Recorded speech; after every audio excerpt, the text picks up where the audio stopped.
नमस्कार, मैं नियाज खान और आप देख रहे हैं एनएमएफ न्यूज। हिंदुस्तान की सियासत में महंगाई, बेरोजगारी, अर्थव्यवस्था, शिक्षा ऐसे कई मुद्दे हैं जिस पर सियासत की जाती रही है।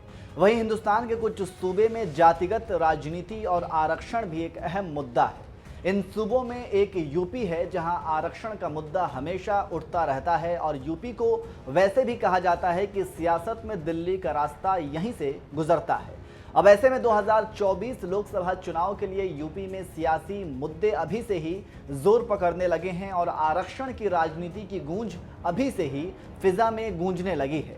यूपी में निषाद पार्टी बीजेपी की सहयोगी पार्टी है। उन्हें उम्मीद है कि जल्द ही उनके समुदाय को ओबीसी से हटाकर अनुसूचित जाति में शामिल किया जाएगा।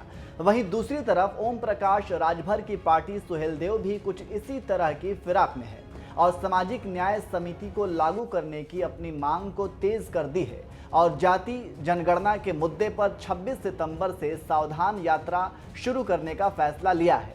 आपको यहां ये भी बता दें कि ओम प्रकाश राजभर की पार्टी सुभाषपा ने चुनाव के बाद सपा से अपना नाता तोड़ लिया है और बीजेपी के प्रति अपना रवैया थोड़ा नरम किया है। वहीं सावधान यात्रा के जरिए कहीं ना कहीं ओम प्रकाश राजभर अपनी जमीन को मजबूत करना चाहते हैं ताकि 2024 के चुनाव तक उनकी पार्टी कम से कम दूसरे पार्टियों के नज़दीक अपने प्रभाव को बढ़ा सके। राजभर ने कहा कि सावधान यात्रा के दौरान उन पार्टियों को निशाना बनाएंगे जिन्होंने सत्ता में रहते हुए दलितों और पिछड़ों को प्रतिनिधित्व देने के बारे में कुछ नहीं किया। वहीं आपको बता दें कि योगी सरकार पिछले 10 सालों में सरकारी भर्तियों में ओबीसी प्रतिनिधित्व का आकलन करा रही है।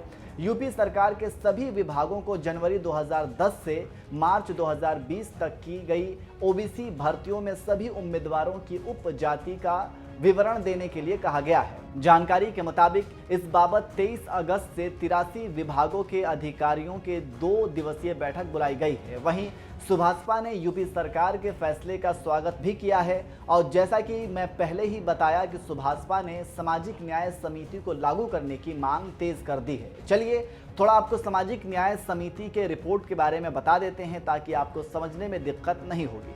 दरअसल दिसंबर 2021 में राज्य सरकार को सामाजिक न्याय समिति की रिपोर्ट मिली थी जिसने ओबीसी को 3 कैटेगरी में बांटने की सिफारिश की थी: पिछड़ा, अति पिछड़ा और सबसे पिछड़ा। जानकारी के मुताबिक रिपोर्ट में 12 ओबीसी उपजातियों को पिछड़ा वर्ग में रखा गया है, 59 को बहुत पिछड़ा श्रेणी में और 89 को सबसे पिछड़ा श्रेणी में रखा गया है।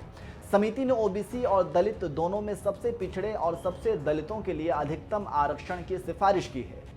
तो इस तरह से सुभाषपा चाहती है कि सामाजिक न्याय समिति के बनाए हुए रिपोर्ट को ही लागू किया जाए और इसके लिए राजनीति भी तेज हो गई है और हो भी क्यों ना 2024 लोकसभा को लेकर यूपी में अभी से राजनीतिक भूमिका बनाई जा रही है और जातिगत आरक्षण की राजनीति की बुनियाद मजबूत की जा रही है। 2024 के लोकसभा चुनाव में यह देखना दिलचस्प होगा कि यह मुद्दा चुनाव को कितना प्रभावित करता है।